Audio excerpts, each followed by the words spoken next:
কাতলা পোস্ত তো অনেকবার খেয়েছি, আজকে একটু রুই পোস্ত খাবার ইচ্ছে হলো, তাই রুই মাছে নুন হলুদ মাখিয়ে রেখেছি। কড়াই সর্ষের তেল, প্যানেতে সর্ষের তেলটা গরম করতে দিয়েছি। এবার এগুলো একটা একটা করে সাবধানে ভেজে নিতে হবে।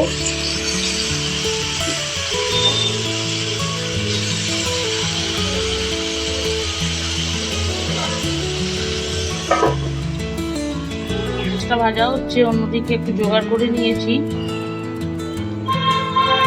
3 চামচের পোস্ত, তার সঙ্গে 3-4টে কাজু, 4-5টা কাঁচা লঙ্কা দিয়ে পেস্ট বানিয়েছি, 1 চামচে রসুন বাটা, 2টো টমেটো কেটেছি, দুটো দুবার ইউজ করবো, দুভাবে, ধনেপাতা, কাঁচা লঙ্কা ছিঁড়ে রেখেছি, একটা পেঁয়াজ পাতলা পাতলা করে কেটে রেখেছি। মাছগুলো ভাজা হয়ে গেছে। অন্য একটা প্যান বসিয়েছি, তাতে সর্ষের তেল গরম করে 1/2 চামচে কালো জিরে দিলাম। কালো জিরেটার একটুখানি গন্ধ বেরোলে পেঁয়াজ কুচিটা দিয়ে দেবো।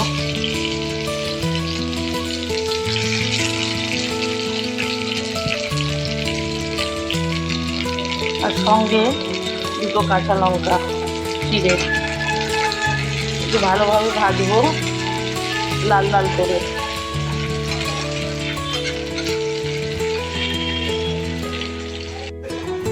পেঁয়াজটা অনেকটা ভাজা হয়ে এসছে। এবার 1 চামচে রসুন বাটা দিয়ে দিলাম আর একটা টমেটো কুচো। এটা দিয়েও খুব ভালোভাবে ভাজতে হবে।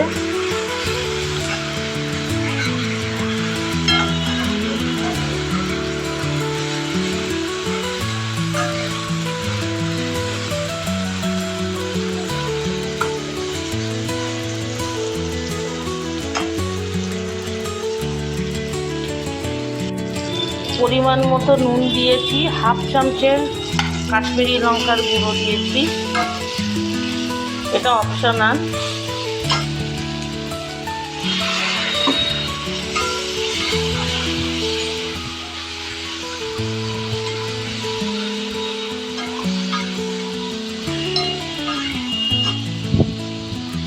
এবার পোস্ত বাটাটা দিয়ে দিচ্ছি।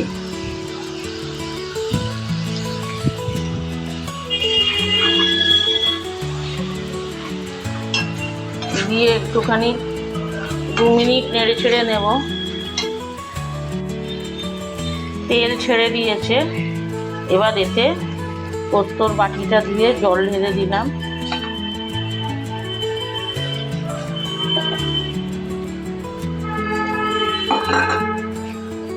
আর একটা যে টমেটো কেটে রেখেছিলাম ওগুলো দিয়ে দিলাম। কয়েকটা চেরা কাঁচা লঙ্কা দিয়ে দিলাম। ভালোভাবে মিশিয়ে নেব।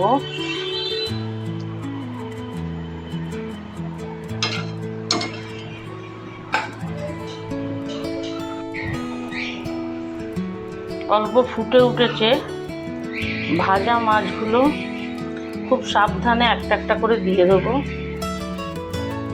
এগুলো রাউন্ড শেপে কাটা বলে এগুলো ভেঙে যাওয়ার সম্ভাবনা থাকে বেশি। এটা দিয়ে একটু ফুটিয়ে নেব। মাছটা হয়ে এসছে। এবার উপর থেকে অল্প কাঁচা সর্ষের তেল দিয়ে দেবো, যেহেতু এটা রুই পোস্ত। সামান্য ধনেপাতা কুচি ছড়িয়ে দিচ্ছি।